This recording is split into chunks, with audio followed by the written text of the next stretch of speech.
Hello everyone, and welcome to the 218th episode of Analyzing Evil, featuring the characters and themes of The Substance. This film has received a massive amount of attention since its release, and upon watching it for myself, I immediately understood why, as it's one wild and beautifully crafted ride from start to finish, one that offers us a lot to ponder as we witness the myriad horrors that unfold as this story progresses. And so let's get right to pondering, but not before I mention my new gaming channel, which you should check out by following the link down in the description, or by clicking the card on your screen. Now without further ado, let's begin.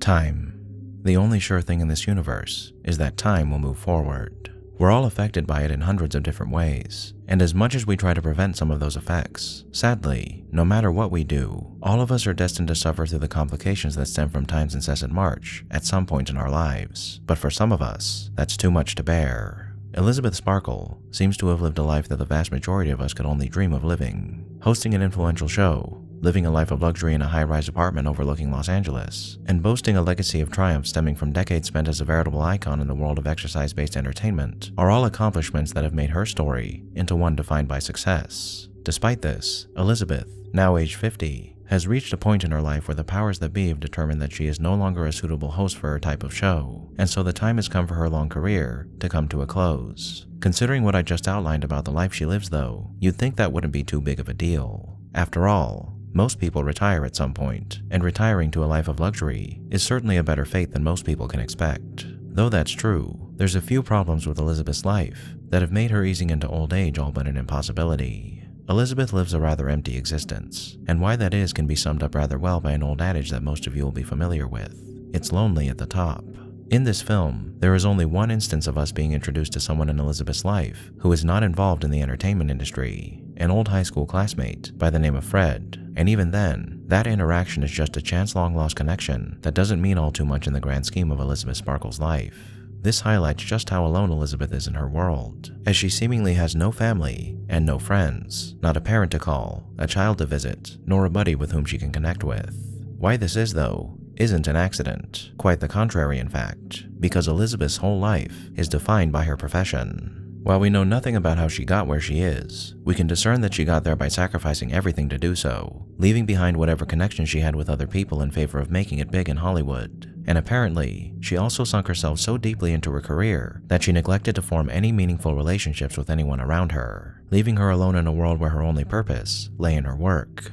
It's easy to understand why Elizabeth decided this was the best path for her to follow, as not only are the prospects of achieving one's dreams of becoming a star incredibly tantalizing, but once you get the ball rolling and things finally start to go your way, everything about the process and the realization of it proves to be quite addicting. The perfection of one's craft, the chase for higher ratings, the glitz and glamour of Hollywood parties, the awards and recognitions, and of course, all the attention in the world are enough to send one's brain into a dopamine overload that constantly demands to be replenished. Some people are capable of tempering their new lifestyles with humility and restraint, and they ride off into the sunset on a bike made from the satisfaction of a life well lived. Others can't handle their success, and they crash and burn in a blaze of glory that would make a supernova jealous. For Elizabeth, though, all that she had become used to thrust her into a rather unique dilemma. Aside from the fact that Elizabeth has made her existence a lonely one due to the focus she placed on her career, one of the biggest problems with Elizabeth's situation is the notion that her show, Sparkle Your Life, seems to be the only thing that Elizabeth has ever been featured in. The hallway containing pictures of her many years helming the show display only that, and her home holds no awards or memorabilia from other projects that she may have worked on in the past. So unlike other actors and actresses with varied portfolios who often work well into their old age, Elizabeth has zero options outside of her role in Sparkle Your Life. And unlike other situations that entertainers may find themselves in over the course of their careers, there is no fix for her predicament. Nobody aside from the executives who run Sparkle Your Life seem to have wanted Elizabeth.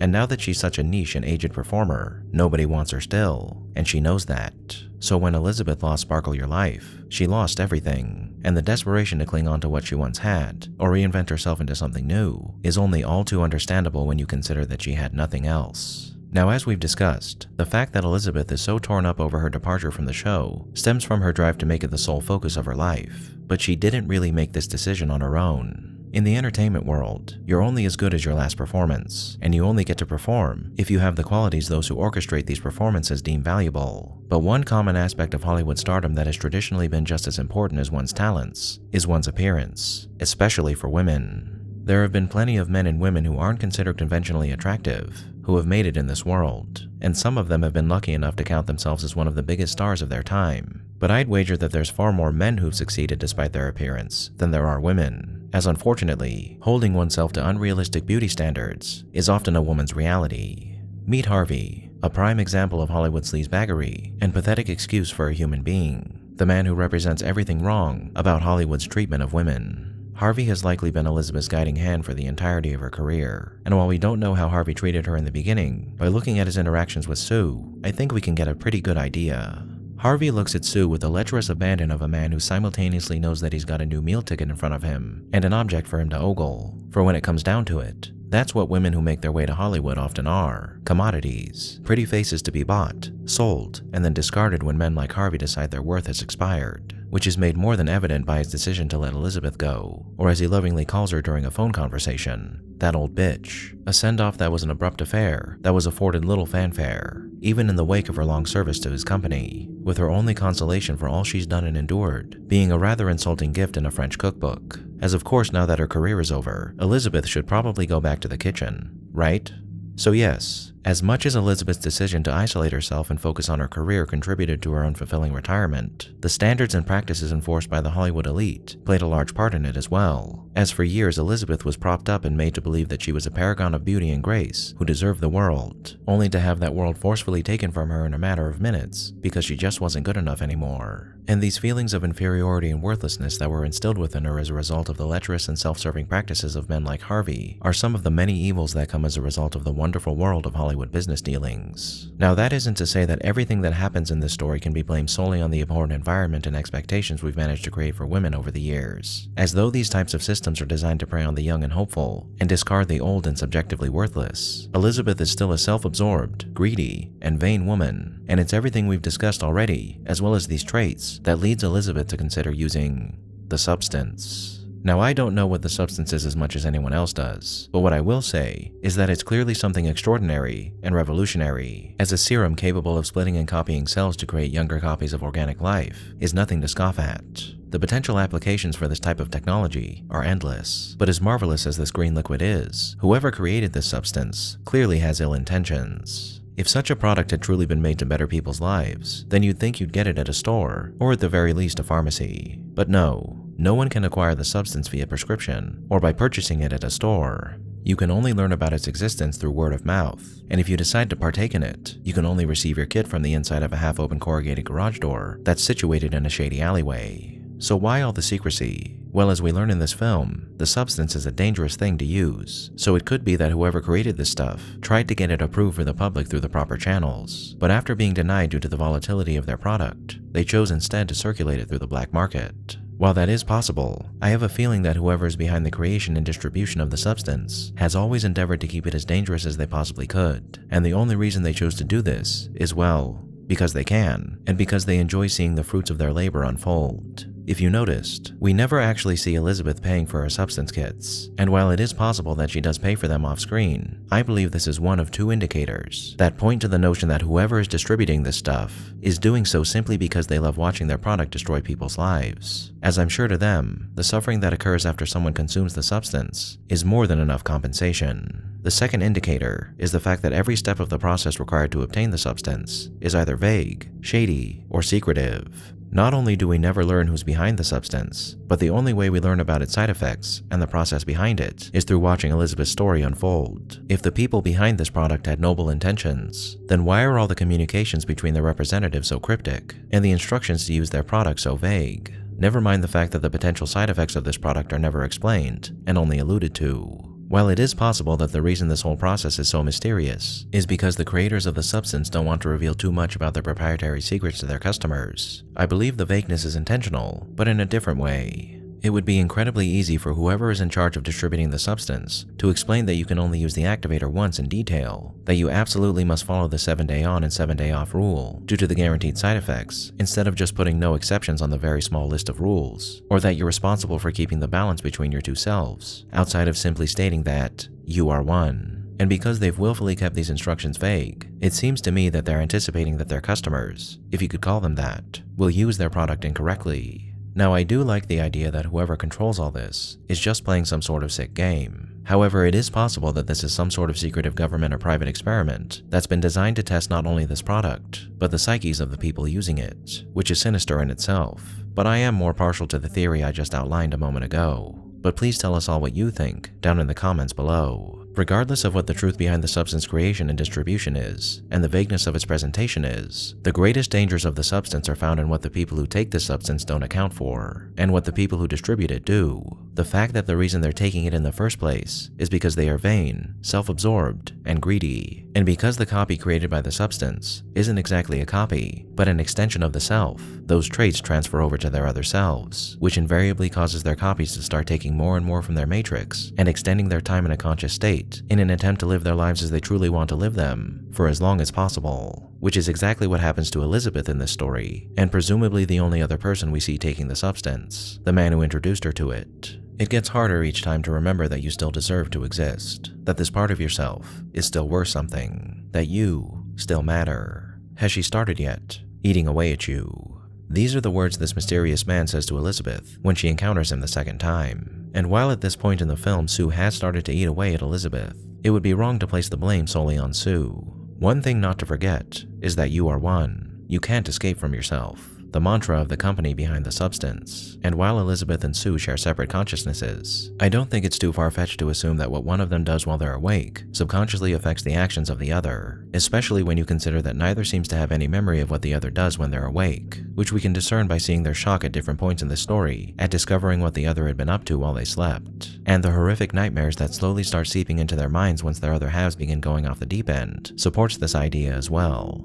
When Sue is unleashed for the first time, we see her falling into a role of glamour and glory that Elizabeth herself likely enjoyed when she was first starting out, and all seems well. However, when it's Elizabeth's turn to take control, we see that she's even emptier than she was prior to manifesting Sue, with an intense boredom marking each waking hour as she waits for her conscious time to end, a side effect of Sue's new success staring back at her through her apartment window, and the subconscious remnants of that success that are still firmly etched into her mind. The boredom Elizabeth experiences then affects Sue when she takes over, pushing her towards the mindset that she should be the one always in control, so neither of them have to suffer the dullness that Elizabeth has created for herself. And so a cycle is born, one wherein Elizabeth becomes increasingly resentful of Sue's desire to stay awake, but not so resentful that she can rid herself of her, and where Sue slowly but surely absorbs more and more of Elizabeth's life force, so she doesn't have to suffer the ill effects of Elizabeth's increasingly erratic behavior on her subconscious and conscious mind. So it is that reality and nightmare begin to blur together, and the misuse of the substance begins to spiral out of control, with Elizabeth's already shattered sense of self-worth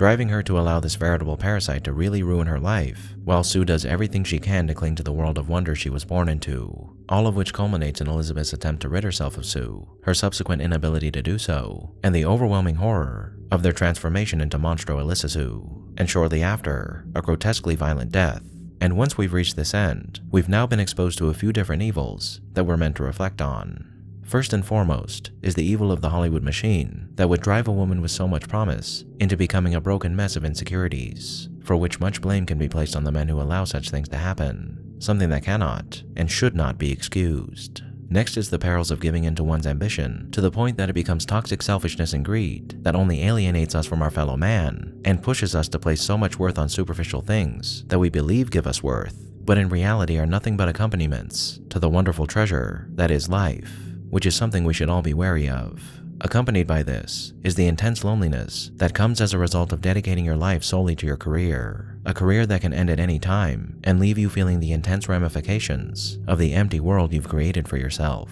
But most of all, the greatest evil in this story is found in our inability to see our worth in the face of all that we're expected to be. Sue represented the idealized version of Elizabeth, a younger, bolder, more beautiful, and more promising girl who would not just host her own aerobics show, but become a star worthy of hosting the New Year's show of a television network, and more. A person who was worth something. But the thing is, Elizabeth as she was always worth something, and she remained worthy even after she had aged and was let go from her show. Because despite what any network executive, or anyone else for that matter, might have had to say about her, she was still a human being, and a beautiful one at that, as all of us are. So long as there are those around to see the beauty in us, which there always is, a person who could laugh and love and experience all the various joys that life has to offer if they're only willing to look for them. At the end of her story, when she was but a pile of all her terrible decisions, lying over her decrepit star staring up at the night sky, Elizabeth fantasized about being irreplaceable. A person who would live forever in youthful glory, and in a world of dreams and luxury that granted her a feeling more powerful than any drug.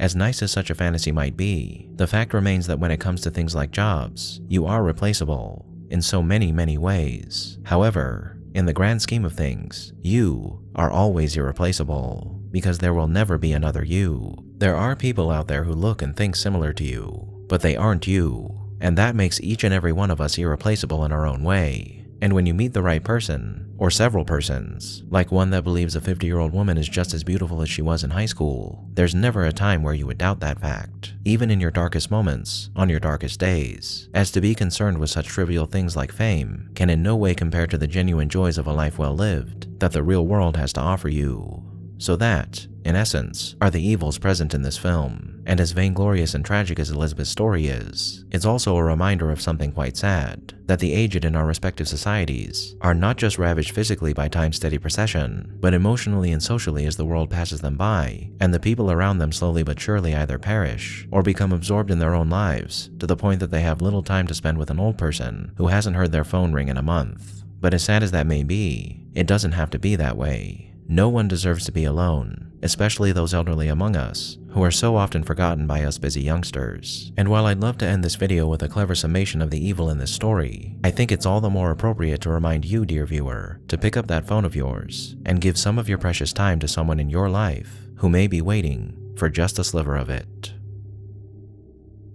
Thank you all for tuning in to this episode of Analyzing Evil, and I hope you've enjoyed. What are your thoughts on the substance? Did I miss anything? Let me know down below, and leave a suggestion for a villain you'd like to see featured while you're at it. If you like this video, hit that thumbs up button, and make sure to subscribe if you haven't already. A big thank you to all of my subscribers, my patrons, my members, anyone who's decided to honor me with a super thank, and especially Elijah Kai VA, our Dark Lord channel member, and a most vile thank you to those whose names you're seeing on screen now.